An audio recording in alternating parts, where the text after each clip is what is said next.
اعوذ باللہ من الشیطان الرجیم بسم اللہ الرحمن الرحیم الحمد للہ رب العالمین صلی اللہ علی سیدنا محمد و اہل بیتہ الطاہرین اللہم صلی علی بعد بات کر رہے تھے ہم کہ انسان کے روح جو ہے اس کے اندر ابعاد اربعہ ہیں. ٹھیک ہے, اس کے اندر یعنی روح کے اندر 4 عناصر اور ابعاد ہیں.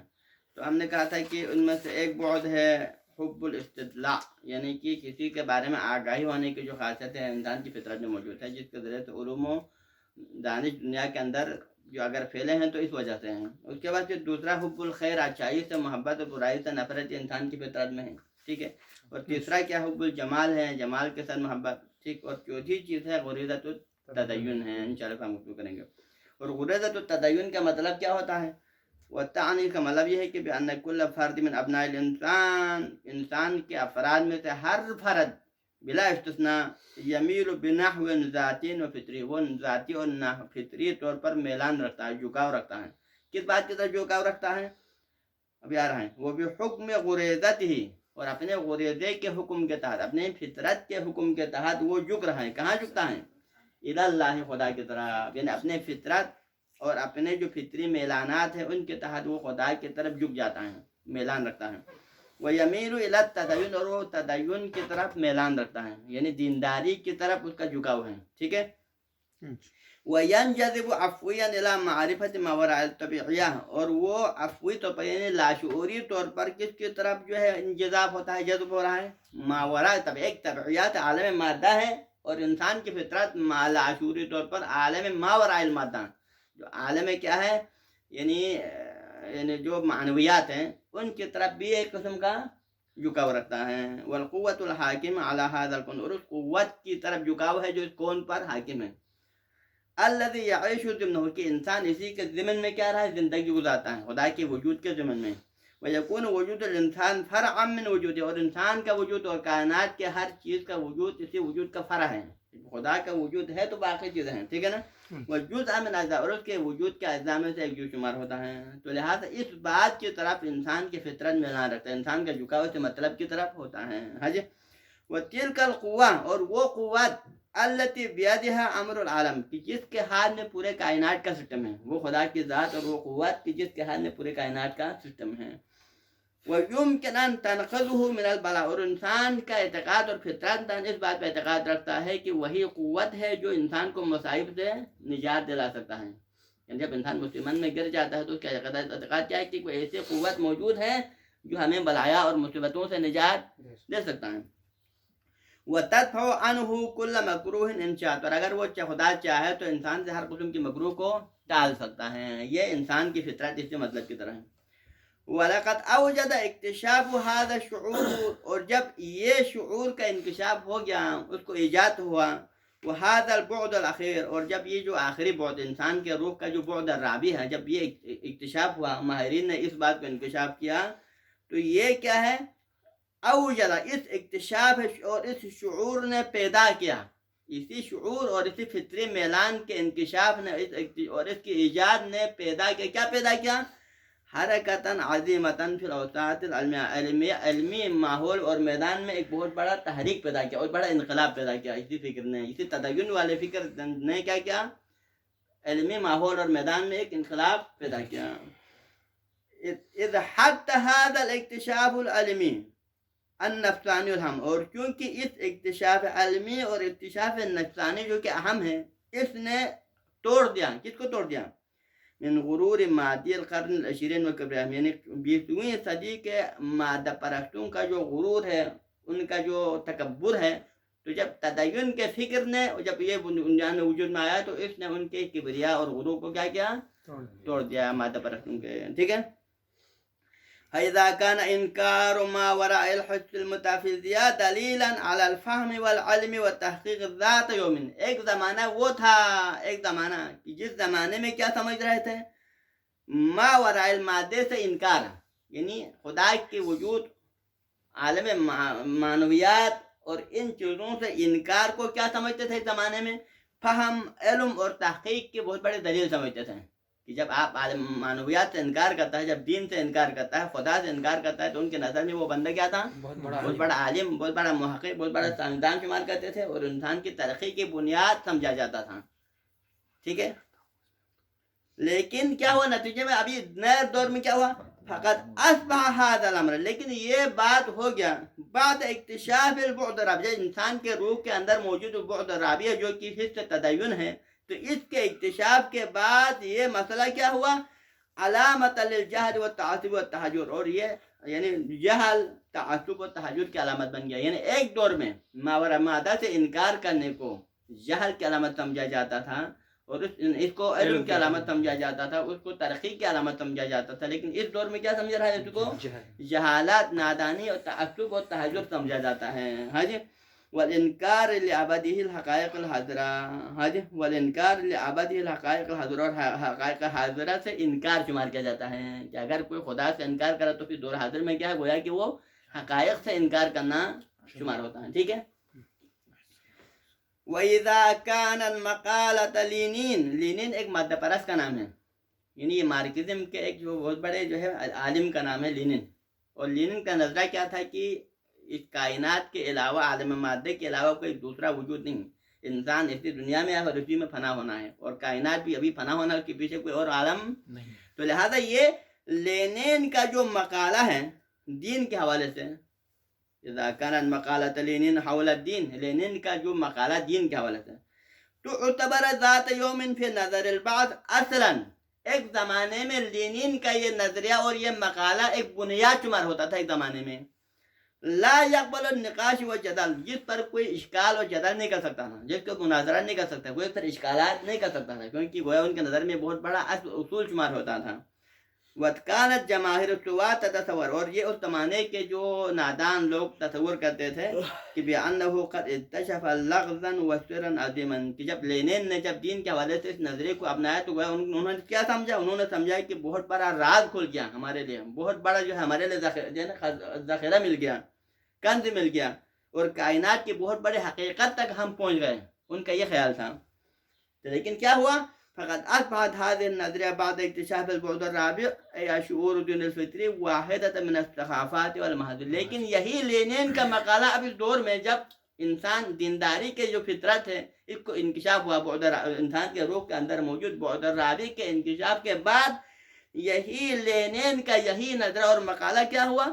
اصبح واحدۃ من الثقافات والمحاذیر، بہت بڑی جو ہے یعنی غلطی اور بہت بڑے مذاق سمجھنے لگا.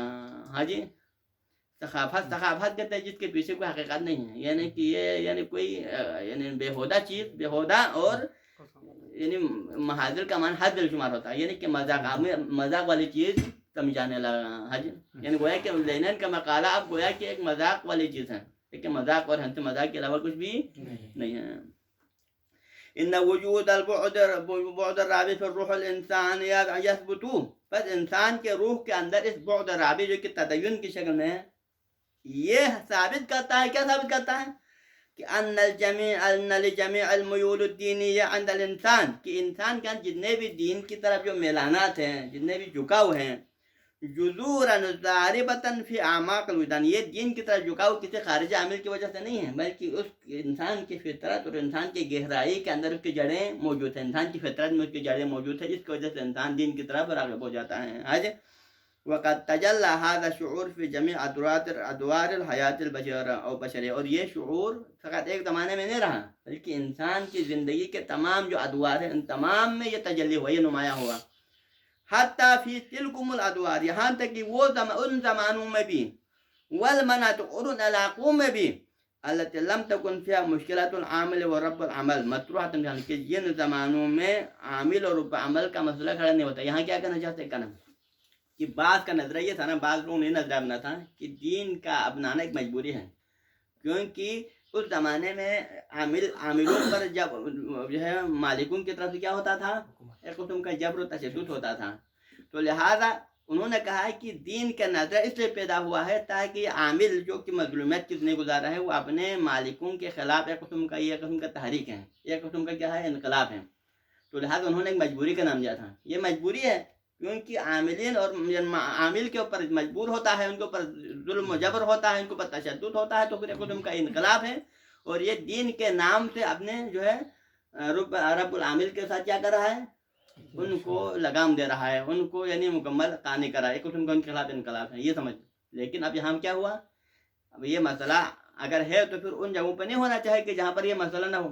عامل اور رب العمل کا مسئلہ جن علاقوں میں نہ ہو، یہ جس زمانے میں نہ ہو، وہاں پر دین نہیں ہونا چاہیے، جبکہ دین کا تصور وہاں پر بھی ہے، جبکہ عامل اور رب العمل کا مسئلہ وہاں پر نہیں ہے. ٹھیک ہے. فقد كانت هذا الشعور يدفع البشر في تلك الادوار والمناطق لله، جبکہ انسان کے اندر یہ دینی جو شعور ہے جو بشر کو ان ادوار میں بھی وادار کر رہا ہے خدا کی طرف، اور ان مناطق میں بھی کہ جہاں پر عامل اور رب عمل کا تصور نہیں، وہاں پر بھی لوگوں کو خدا کی طرف کیا رہا ہے، راغب کر رہا ہے. وَإِلَى مَا وَرَاءَ الطَّبِيعَةِ، اور ما وراء الطبیعہ کی طرف ان کو راغب کر رہا ہے.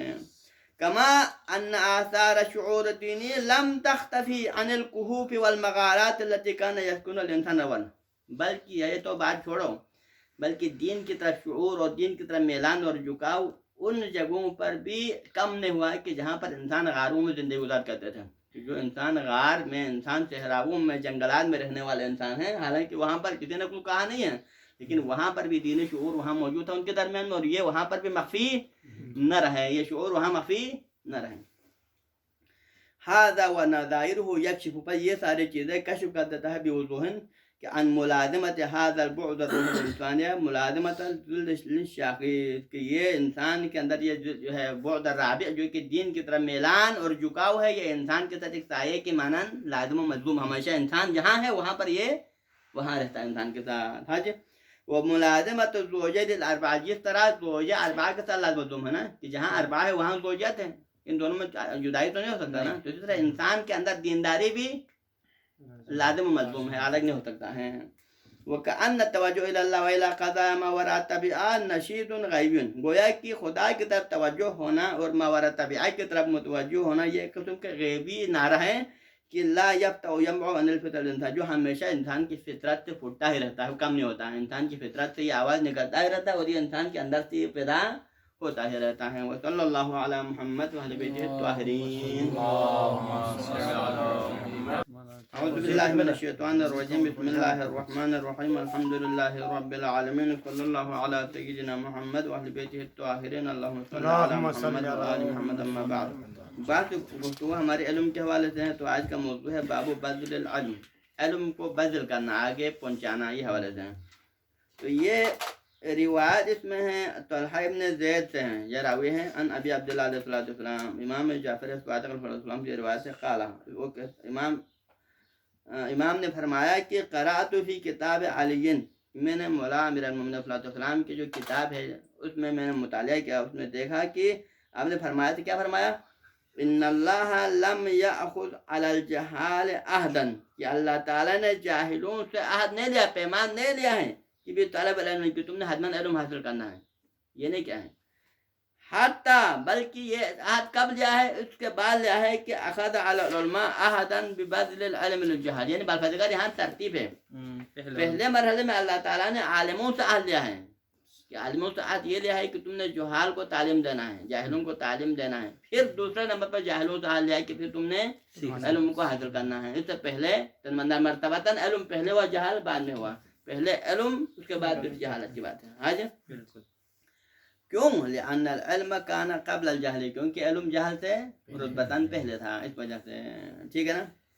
اب دوسری روایت ہے، یہی روایت پھر طلحہ ابن زید سے ہیں، نبی عبداللہ علیہ السلام فی ھذہ الآیہ، اور وہ بھی اس آیت کے ذیل میں ہے، اس آیت کریمہ کے ذیل میں فرمایا ہے. کون سی آیت کریمہ؟ کہ لقمان نے اپنے بیٹے کو نصیحت کر کے کیا فرمایا تھا، وَلَا تُسَعِّرْ خَدَّكَ لِلنَّاسِ، تم اپنے چہرے کو لوگوں سے نہیں موڑنا ہے، اپنے چہرے کو لوگوں سے آگے موڑنا نہیں ہے. کیوں؟ اب اس آیت کے تفسیر میں امام نے فرمایا، قال، امام نے فرمایا کہ لِيَكُنِ النَّاسُ عِنْدَكَ فِي الْعِلْمِ سَوَاءً، تاکہ لوگ تمہارے نظر میں علم کے حوالے سے برابر ہو، یعنی کہ علم لوگوں کا درمیان فرق نہ کر سکو کہ فلان سے ہم تم منہ موڑے، فلان سے منہ نہ موڑے، بلکہ لوگ علم کے حوالے سے تمہارے نظر میں کیا ہو جائیں، برابر ہو جائیں، لوگ تمہارے علم سے استفادہ کر سکے برابر طور پر. یہ ہاں جی. اور اس کے بعد اگلی روایت ہے جابر سے ہے، نبی جعفری محمد، امام محمد باقر صلی اللہ علیہ وسلم کی روایت ہے، جابر بن عبداللہ انصاری نے روایت کی ہیں. قال امام نے فرمایا کہ زکوٰۃ العلم ان تعلمہ عباد اللہ، کہ علم کی بھی ایک زکوٰۃ ہے، جس طرح مال کی زکوٰۃ ہے، جس طرح انسان کے جو ہے جسم کی زکوٰۃ ہے، اسی طرح علم کی بھی زکوٰۃ ہے. اور علم کی زکوٰۃ کیا ہوتا ہے؟ ان تعلمہ عباد اللہ، کہ آپ جو ہے خدا کے بندوں کو تعلیم دے دیں، یہ اس کی زکوٰۃ ہے کہ اپنے علم کو دوسروں تک پہنچائیں. اور ایک اور روایت ہے، یہ ہے یونس بن عبد الرحمن سے امن ذکر ہو، اور وہ بھی اس نے دوسرے بعض راویوں سے یہ روایت نقل کیا ہے. ان ابی عبداللہ علیہ السلام، امام جعفر صادق علیہ السلام سے روایت نقل کی ہے. قال، تو امام نے فرمایا کہ قام عیسی ابن مریم خطیبا فی بنی اسرائیل، کہ حضرت عیسی ابن مریم بنی اسرائیل کے درمیان خطابت کرنے کے لیے کھڑے ہو گئے، قیام کیا، آپ نے خطاب کیا ان کے درمیان. فقال، اور فرمایا، یا بنی اسرائیل، اے بنی اسرائیل، لا تحدث الجہال بالحکمہ، کہ تم کبھی جاہلوں کو حکمت کے ساتھ جو ہے گفتگو نہ کرو، ان کو حکمت کی تعلیم نہ دے دو جاہلوں کو، اپنے حکمت کو جاہلوں کے سامنے بیان نہ کریں. فتظلموها، کیونکہ وہ اس حکمت پر ظلم کریں گے. اگر حکمت کو جاہلوں کے درمیان میں بیان کرے تو پھر وہ ظالم لوگ وہ کیا کرے گا؟ حکمت کے اوپر ظلم کرے گا.